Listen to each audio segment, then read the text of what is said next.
In the scorching heat of the Syrian summer, a desperate band of Christian warriors stood trapped within the ancient walls of Antioch. Outside, a massive Muslim army stretched across the horizon like a sea of death. The year was 1098, and what happened next would defy every law of medieval warfare. This is the story of how faith, treachery, and a single piece of metal turned the tide of the First Crusade. If you value historically accurate medieval warfare content like this, hit that subscribe button. It's the best way to support our work. Also, drop a comment telling us which city you're watching from. This script is thoroughly researched using primary sources from chroniclers like Raymond of Aguilers and archaeological evidence from modern excavations. Now, back to our story. You're standing on the walls of one of the most fortified cities in the known world. Antioch stretches over 3.5 square miles, protected by walls studded with 400 towers. The city has never fallen to a direct assault. Never. And now, from those same walls, you're watching the largest army you've ever seen in your life setting up camp in the distance. It's October 20th, 1097. The First Crusade has been marching east for over a year, and they've finally reached their greatest obstacle. The Seljuk governor Yahuzian has been preparing for months. Food stockpiled, reinforcements requested, defences strengthened. He knows what's coming, and he's ready for it. But here's what makes this siege unlike any other in medieval history. The numbers are staggering. Historical accounts suggest the original crusading force numbered between 60,000 and 100,000 people. That's not just knights in shining armour. We're talking about 7,000 heavy cavalry, tens of thousands of infantry, and a massive train of non-combatants, including priests, merchants, and families who sold everything they owned to join this holy war. By the time they reached Antioch, disease and desertion had taken their toll. Still, Raymond of Aguilers records that the army had 100,000 armed men when the siege began. 100,000 warriors surrounding a single city. It was the largest military operation Europe had seen since the fall of Rome. The Crusaders faced a nightmare scenario. Antioch wasn't just any city. It controlled the only viable route through the Syrian coastal mountain range. Every supply line, every reinforcement, every possible retreat had to pass through this bottleneck.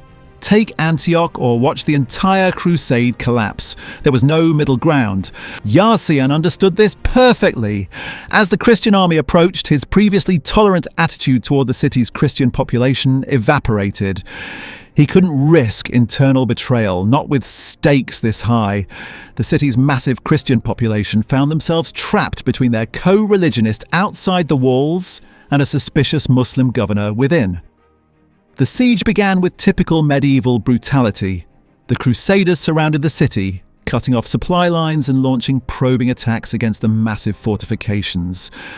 But winter was coming, and this wasn't going to be a quick victory. As temperatures dropped and food became scarce, the siege turned into a war of attrition that would test both sides to their breaking point. By early 1098, the situation had become desperate.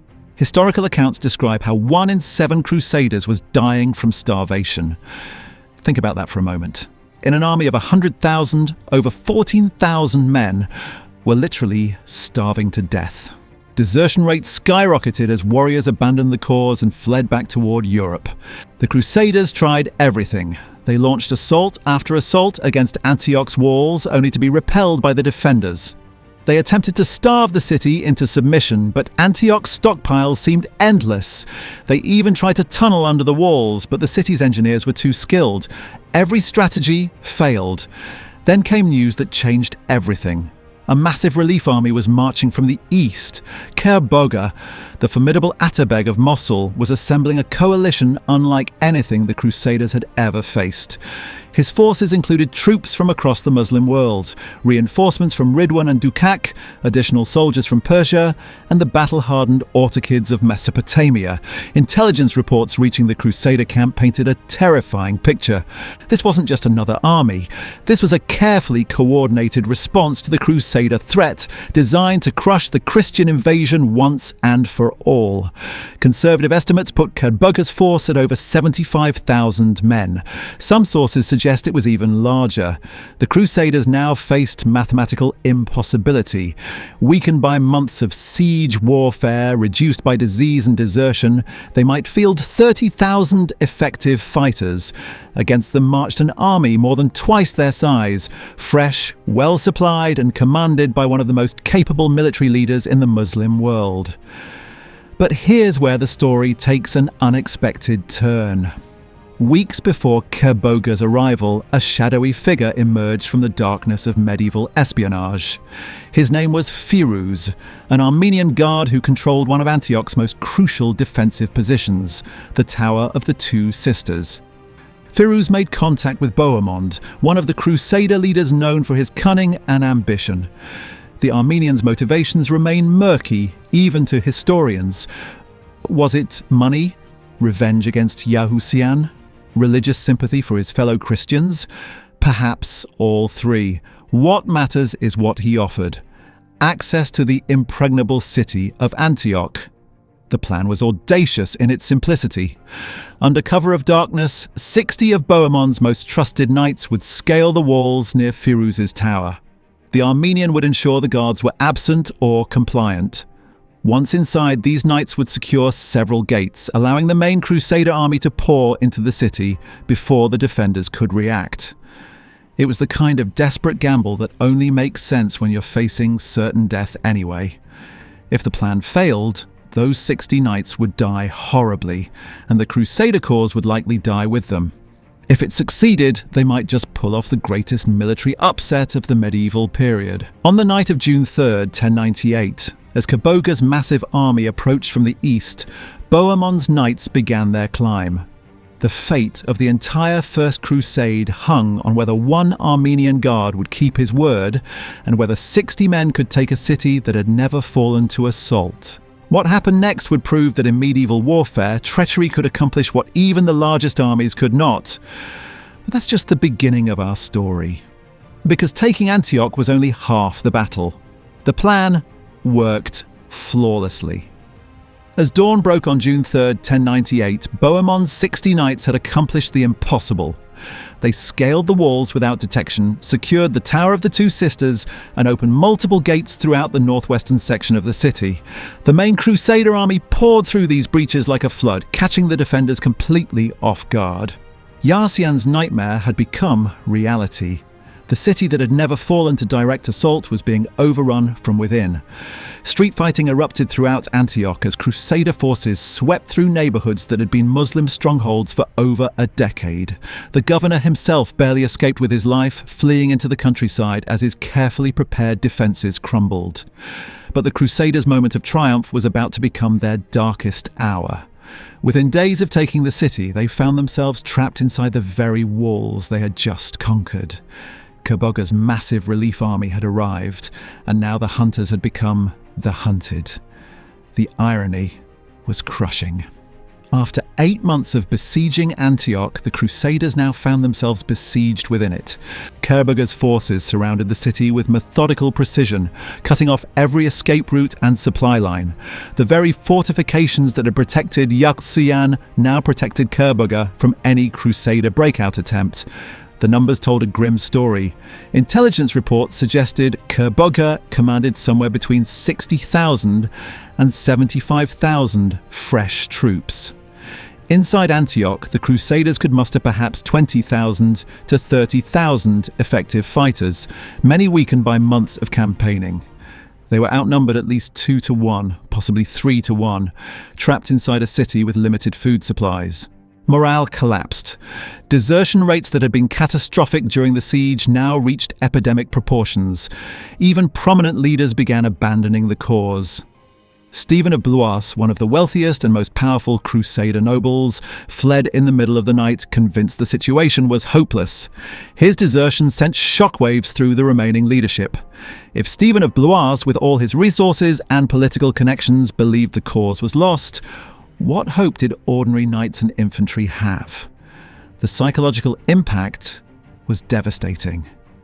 Men who had survived 8 months of siege warfare were now contemplating surrender or desperate escape attempts.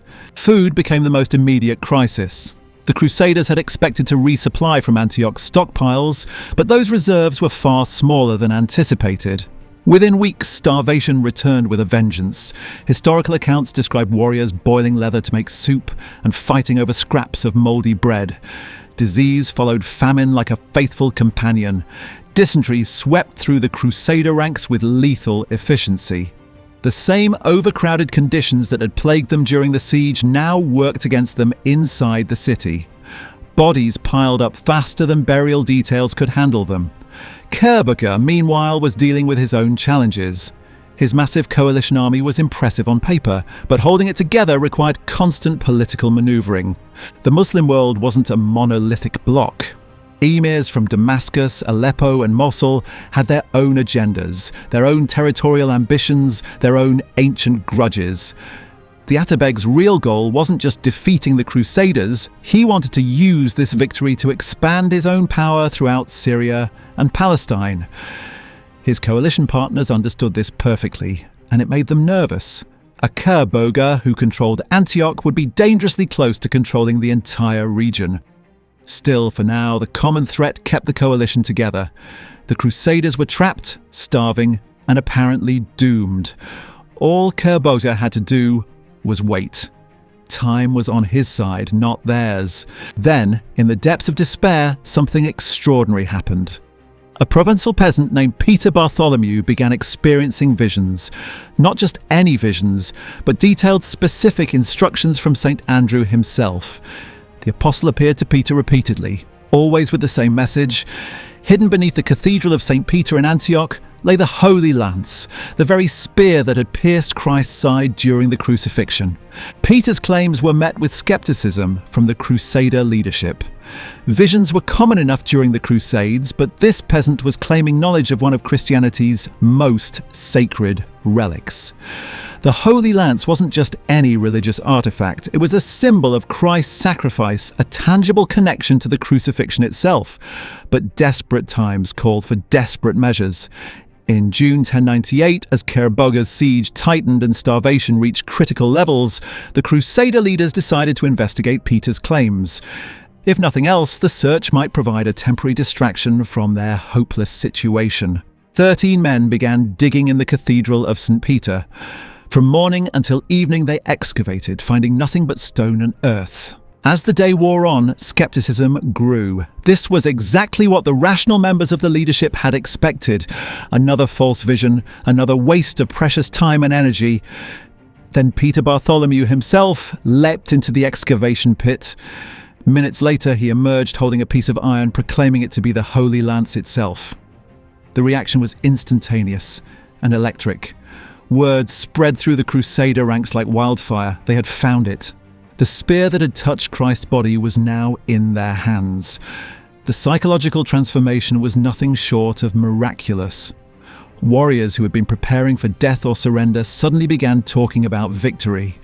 The same men who had been deserting in droves now spoke of divine favour and holy purpose.